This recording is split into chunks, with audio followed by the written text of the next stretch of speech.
বিদায়ের মুহূর্তটা আসলে খুব একটা সহজ হয় না, তার মধ্যে যদি হয় প্রিয়জনের বিদায়। তো কিভাবে কি হলো, নতুন একটা ব্লগে আপনাদেরকে ওয়েলকাম করছি। আসসালামু আলাইকুম। ইরামণি বেশ অনেকটা দিন আমার কাছে ছিল, এখন তার বিদায়ের ঘন্টা বেজে গেছে, কারণ 1 তারিখ থেকে স্কুল শুরু, তাকে চলে যেতে হবে। তো আমি শেষ মুহূর্তে ইরামণিকে নিয়ে একটু বের হয়েছিলাম, আড়ংয়ে গিয়েছিলাম, যে টুকিটাকি শপিং, আড়ং রাজলক্ষ্মী মানে মার্কেটে গিয়েছিলাম মূলত, যে তোমার কি কি পছন্দ হয় তুমি ঘুরে ঘুরে দেখো মা, যে তোমার কি কি ভালো লাগে।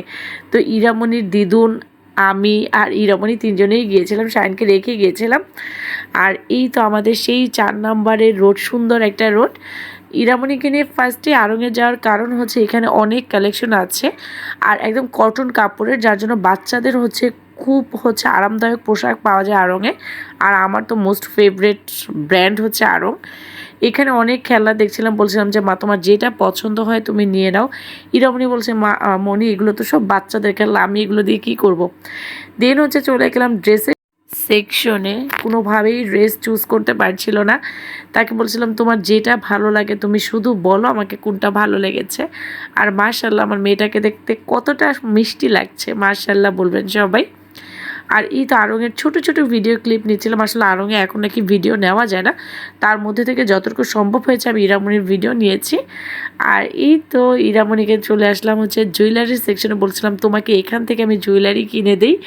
তো দেন হচ্ছে বাসায় চলে আসলাম টুকিটাকি শপিং শেষ করে। এখন বলছিল ইরামণি মেহেদি দেবে, তো তার আন্টি মানে হচ্ছে আমার যা মেহেদি দিয়ে দিচ্ছিল ইরামণিকে 2 হাত ভরে।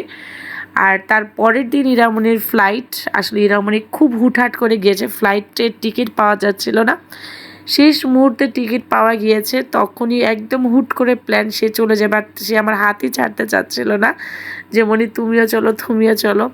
শেষ মুহূর্তটা না আসলে অনেক আবেগপ্রবণ হয়ে যায়। তার দিদুন কান্নাই করে দিয়েছিল, আমি কান্না করে দিয়েছিলাম, ইরামণি কান্না করে দিয়েছিল। ইনশাল্লাহ আমাদের আবার দেখা হবে খুব শীঘ্রই। আজকের ব্লগটা এই পর্যন্ত রাখছি। আল্লাহ হাফেজ।